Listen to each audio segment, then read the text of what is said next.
नमस्कार। काशी विश्वनाथ मंदिर और ज्ञानवापी मस्जिद विवाद के बीच एक बड़ी पहल हुई है। सावन से पहले मुस्लिम पक्ष ने हिंदू पक्ष को एक बड़ी सौगात दी है। मुस्लिम पक्षकारों ने मंदिर प्रशासन को ज्ञानवापी मस्जिद से सटी जमीन देने का फैसला किया है। इस फैसले के बाद अब काशी विश्वनाथ कॉरिडोर के लिए 1700 फीट जमीन मिल जाएगी, लेकिन इसके बदले में ज्ञानवापी मस्जिद कमेटी को भी नजदीक ही जमीन दी जाएगी। मस्जिद से जुड़े पदाधिकारियों के मुताबिक इससे पहले बाबरी मस्जिद प्रकरण के बाद पुलिस कंट्रोल रूम बनाने के लिए भी जमीन दी गई थी। ज्ञानवापी मस्जिद के केयरटेकर और अंजुमन इंतजामिया मस्जिद के संयुक्त सचिव SM यासीन इस पर क्या कहते हैं, आप सुनिए। इस जमीन का मसला है जिसे आपने जिला प्रशासन को दिया है कॉरिडोर के लिए, क्या पूरा मामला है? जिला प्रशासन को नहीं दिया है, ये मंदिर ने दिया है। इस पर अगर आप देखें जो ये फर्स्ट पार्टी इसमें है Shri governor UP through CEO SKVT Shri Kashi Vishwanath temple trust, ये फर्स्ट पार्टी। एक्चुअली वहाँ पे परिसर में 3 प्लाट है जो वक्त की प्रॉपर्टी है। एक 9131 जो ज्ञानवापी जिसपे ज्ञानवापी मस्जिद स्थित है, 8276 जिसपे कंट्रोल रूम बना हुआ है।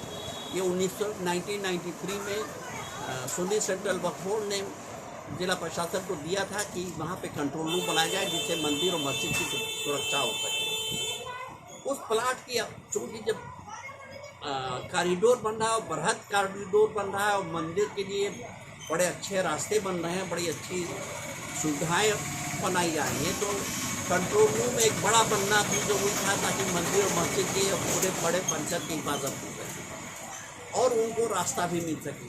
फिलहाल हमारे कमिश्नर साहब जो कि चेयरमैन भी हैं हमारे मंदिर ट्रस्ट के, उन्होंने हमसे कहा कि ये प्लाट हमें दे दिया जाए। हमारे मुश्किल ये थी कि हमें फतवे भी मंगाने थे कि आया ये दिया जा सकता है, ये प्लाट भी नहीं दिया जा सकता है।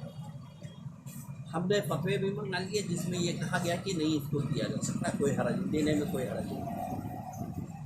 फिर हमने अपने उलमाए कराम से, शहर के उलमाए कराम से और शहर के मानिंद लोगों को भी इकट्ठा करके उनके पता किया, उनकी भी राय ली कि क्या हम ये दे सकते हैं। तो उन लोगों ने भी हामी भरी कि नहीं आप दे सकते हैं, कतई इसमें कोई रुकावट नहीं, जबकि फतवे भी आ चुके हैं। फिर हमने सुन्नी सेंट्रल वक्फ बोर्ड से ये रिक्वेस्ट की, आप एक परमिशन हमें दे दिए, वहाँ से भी परमिशन मिल गया। तब उसके बाद जो है परमिशन तो हमें 4-5 महीने पहले मिल गया था। शासन में थोड़ी देर हो गई तो वहाँ से मंजूरी आनी थी, मंजूरी आने के बाद ही ये लोग कर सकते। शासन से जब मंजूरी आ गई है तब ये पूरा प्रक्रिया जो है कितना बड़ा एरिया था? अपने जी कितना बड़ा एरिया था? हमारा जो है 1700 स्क्वायर फीट है वो ज़मीन जो हमने दिया, उसके बदले में हमें 1000 स्क्वायर फीट दिया।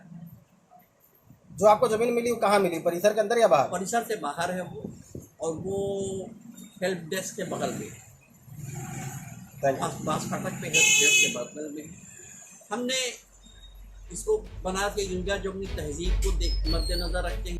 यासीन की माने तो ये जमीन उत्तर प्रदेश सेंट्रल वक्फ बोर्ड ने बिना किसी लेन देन के असीमित समय के लिए दी थी। इसके लिए काशी विश्वनाथ ट्रस्ट ने हमसे आग्रह किया था। सभी नियमों की जांच के बाद हमने 8 जुलाई को इसे देने का फैसला कर लिया था। इसके साथ साथ काशी विश्वनाथ ट्रस्ट के CEO की माने तो सुन्नी वक्फ बोर्ड और ट्रस्ट के बीच सभी मुद्दों को लेकर सहमति के बाद जमीन का ट्रांसफर किया जा चुका है। खबरों के मुताबिक ये जमीन देने का फैसला गिव एंड टेक है। ज्ञानवापी मस्जिद ने काशी विश्वनाथ को जमीन और काशी विश्वनाथ ने ज्ञानवापी को जमीन दी। मंदिर प्रशासन को जमीन का 1700 वर्ग फीट हिस्सा मिला है, तो मंदिर पक्ष ने बांस फाटक के पास 1000 स्क्वायर फीट जमीन दी है। जानकारों की माने तो जमीन के बदले जमीन देने का मामला होने से इसे कॉरिडोर के लिए जमीन खरीद का मामला नहीं बनता और अब इसका प्रयोग काशी विश्वनाथ धाम कॉरिडोर के लिए किया जा सकता है। जानकारी देते चलें कि काशी विश्वनाथ धाम परिसर में 1700 स्क्वायर फीट जमीन का ये हिस्सा निर्माण कार्य को भव्य स्वरूप देने में रोड़ा बन रहा था। इस जमीन को लेकर कई बार आपस में दोनों पक्ष में बात हुई थी। आर्टिकल 31 के तहत एक्सचेंज ऑफ प्रॉपर्टी के तहत जारी दस्तावेजों में ई-स्टैम्प के जरिए इस संपत्ति को बदला गया है। इसमें काशी विश्वनाथ मंदिर प्रशासन और अंजुमन इंतजामिया मस्जिद की ओर से 9,29,000 रुपए की स्टैंप ड्यूटी चुकाई गई। जमीन की रिपोर्ट के अनुसार जमीनों का हस्तांतरण आदि विश्वेश्वर और ज्ञानवापी मस्जिद पक्ष की ओर से जमीनों की अदला बदली के तौर पर की गई है। बनारस के कमिश्नर ने बताया कि मंदिर प्रशासन को 1700 वर्ग फीट जमीन मिली है। इससे धाम के क्षेत्र में जमीन का इजाफा हो गया है। इसके लिए पहले से ही सहमति बन गई थी, बस औपचारिकता पूरी करनी थी। मस्जिद की जमीन मंदिर प्रशासन के नाम हो गई है और बदले में बांस फाटक के पास ज्ञानवापी को जमीन मिल गई।